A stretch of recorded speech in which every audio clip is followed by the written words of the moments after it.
اس video میں ہم جس ڈرگ کا ریویو کرنے والے ہیں اس کا نام ہے پائیٹیکس، جس کے اندر ایکٹیو ڈرگ موجود ہے پائروکسیکیم۔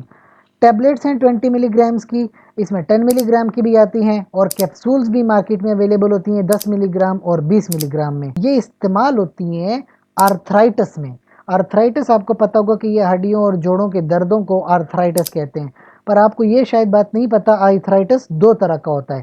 ایک آرتھرائٹس ہوتا ہے آسٹیو آرتھرائٹس اور دوسرا ہوتا ہے ریوماٹوئڈ آرتھرائٹس۔ آسٹیو آرتھرائٹس میں ہوتا یہ ہے کہ جو آپ کی ہڈیاں ہوتی ہیں وہ تھوڑی کمزور سی ہو جاتی ہیں، جس میں پھر آپ کے جوڑ وغیرہ میں بڑی تکلیف ہوتی ہے، چلنے پھرنے میں، اٹھنے بیٹھنے میں بہت درد ہوتا ہے۔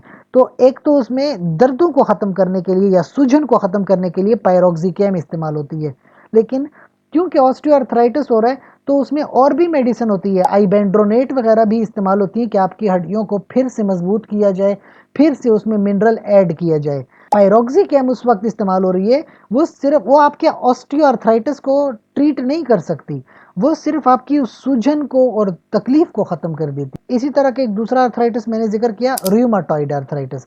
اس میں یہ ہوتا ہے کہ جو آپ کے امیون سیلز ہوتے ہیں، وہ امیون سیلز کبھی کبھی آپ کے اپنے جوائنٹس میں جمع ہو جاتے ہیں، جس کی وجہ سے وہاں پہ سوجن پڑ جاتی ہے اور اس سوجن سے آپ کو بہت زیادہ تکلیف ہوتی ہے چلنے پھرنے میں، اٹھنے بیٹھنے میں۔ تو پائروکسیکیم آپ کے روماٹوئڈ آرتھرائٹس کو ٹریٹ نہیں کر سکتا، لیکن وہ جو آپ کو سوجن ہوئی ہے اور وہ آپ کو جو چلنے پھرنے میں تکلیف ہو رہی ہے، اس تکلیف کو ختم کر دیتا ہے، اس سوجن کو ختم کر دیتا ہے۔ باقی روماٹوئڈ آرتھرائٹس کے لیے مختلف طرح کی اسٹیرائڈز استعمال ہوتی ہیں، جیسے پریڈنیسولون وغیرہ اسٹیرائڈز استعمال ہوتی ہیں روماٹوئڈ آرتھرائٹس کو مینیج کرنے کے لیے۔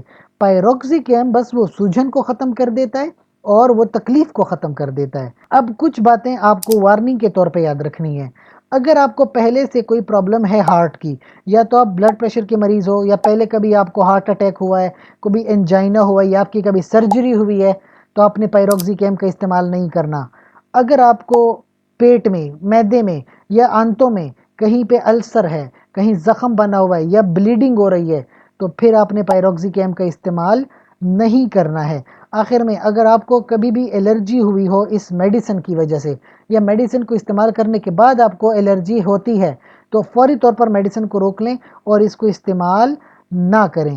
اس کے علاوہ پریگننسی کے دوران کبھی بھی آپ نے اس میڈیسن کا استعمال نہیں کرنا، ورنہ بہت زیادہ پرابلمز ہو سکتی ہیں آپ کو بھی، بچے کو بھی۔ اس لیے آپ نے پریگننسی کے دوران پہلے اپنے گائناکولوجسٹ سے مشورہ کرنا ہے اور پھر گائناکولوجسٹ کے مشورے کے مطابق ہی کوئی میڈیسن استعمال کرنی ہے۔ اس کے علاوہ اگر آپ کا کوئی سوال ہے تو آپ کمنٹ سیکشن میں پوچھ سکتے ہیں۔ ساتھ ہی گزارش کریں گے کہ چینل کو لائک کر لیں، کمنٹ کریں، شیئر کریں اور سبسکرائب کر لیں۔ شکریہ۔